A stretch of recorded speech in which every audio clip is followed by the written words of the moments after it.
ایک شخص رسول اللہ صلی اللہ علیہ وسلم کی خدمت میں حاضر ہوا اور اس نے اپنے بوڑھے باپ کی شکایت کی، یا رسول اللہ صلی اللہ علیہ وسلم، میرا باپ مجھ سے پوچھتا نہیں اور میرا مال خرچ کر دیتا ہے۔ آپ صلی اللہ علیہ وسلم نے اس کے باپ کو بلوایا۔ جب اس کو پتہ چلا کہ میرے بیٹے نے رسول اللہ صلی اللہ علیہ وسلم سے میری شکایت کی ہے تو وہ دل میں رنجیدہ ہوا اور انتہائی دکھی ہوا، اور اسی کیفیت میں رسول اللہ صلی اللہ علیہ وسلم کی بارگاہ میں حاضری کے لیے چل پڑا۔ چونکہ عرب کی گھٹی میں شاعری تھی تو راستے میں دل میں کچھ اشعار پڑھتے ہوئے پہنچا۔ ادھر دربار رسالت معاب صلی اللہ علیہ وسلم میں پہنچنے سے پہلے سیدنا جبریل علیہ السلام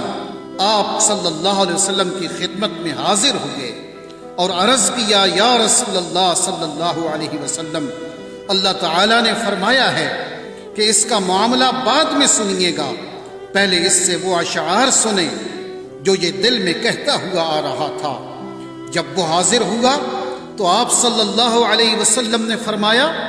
تمہارا معاملہ بعد میں سنا جائے گا، پہلے وہ اشعار سناؤ جو تم دل میں کہتے ہوئے آ رہے تھے۔ وہ آخر صحابی رسول تھا، یہ سن کر رونے لگا کہ جو اشعار ابھی میری زبان سے ادا بھی نہیں ہوئے اور میرے اپنے کانوں نے بھی نہیں سنے، آپ صلی اللہ علیہ وسلم کے رب نے وہ بھی سن لیے اور آپ صلی اللہ علیہ وسلم کو بھی بتا دیا۔ آپ نے ارشاد فرمایا، وہ کیا اشعار تھے، ہمیں بھی سناؤ۔ اس صحابی نے اشعار پڑھنا شروع کیے جنہیں سن کر پتہ چلتا ہے کہ وہ کس قدر جذباتی کیفیت اور دکھی دل کے ساتھ دل میں ادا کیے ہیں۔ ان اشعار کا اردو ترجمہ یہ ہے، اے میرے بیٹے، جس دن تو پیدا ہوا ہماری محنت کے دن اسی وقت سے شروع ہو گئے تھے۔ تم روتے تھے تو ہم سو نہیں سکتے تھے، تم کھاتے نہیں تھے تو ہم بھی کھا نہیں سکتے تھے، تم بیمار ہو جاتے تو تجھے اٹھا کر ہم مارے پھرتے تھے، کبھی کسی طبیب کے پاس تو کبھی کسی طبیب کے پاس کہ تجھے کچھ ہو نہ جائے، کہیں تم مر نہ جاؤ، حالانکہ موت الگ چیز ہے اور بیماری اور چیز ہے۔ پھر تمہیں گرمی سے بچانے کے لیے میں دن رات کام کرتا رہا کہ میرے بیٹے کو ٹھنڈی چھاؤں مل جائے، تجھے سردی سے بچانے کے لیے میں نے بھاری بھرکم پتھر اٹھائے کہ میرے بیٹے کو ٹھنڈ نہ لگے۔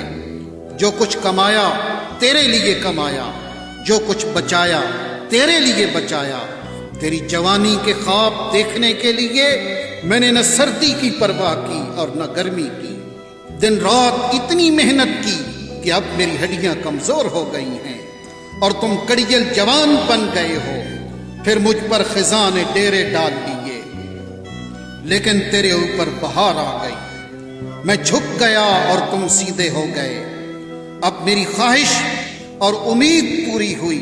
کہ تم ہرے بھرے ہو گئے ہو۔ سوچا کہ اب زندگی کی آخری سانسیں تیری چھاؤں میں بیٹھ کے گزاروں گا، مگر یہ کیا ہوگا کہ جوانی آتے ہی تیرے تیور بدل گئے، تیری آنکھیں ماتھے پہ چڑھ گئیں، تم اس لہجے میں بات کرتے ہو کہ میرا سینہ پھٹ جاتا ہے۔ اس انداز سے تو کوئی اپنے نوکر سے بھی بات نہیں کرتا۔ میں نے اپنی ساری امیدیں چھوڑ دیں اور سمجھ گیا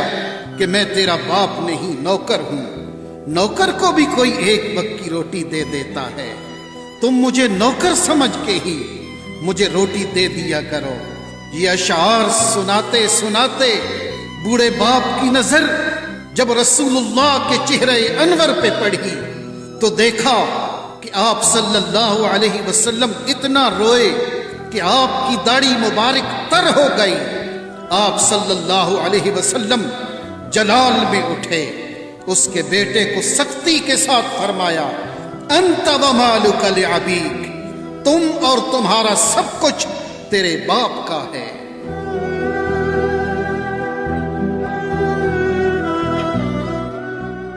والدین کے ادب و احترام کا حکم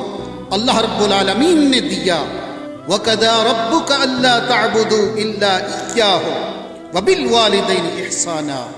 اور آپ کے رب نے حکم فرمایا ہے کہ تم اللہ کے سوا کسی کی عبادت مت کرو اور والدین کے ساتھ حسن سلوک کیا کرو۔ اما یبلغن عندک الکبر احدہما او کلاہما، اگر تمہارے سامنے دونوں میں سے کوئی ایک یا دونوں بڑھاپے کو پہنچ جائیں، فلا تقل لہما اف ولا تنہرہما، تو انہیں اف بھی نہ کہنا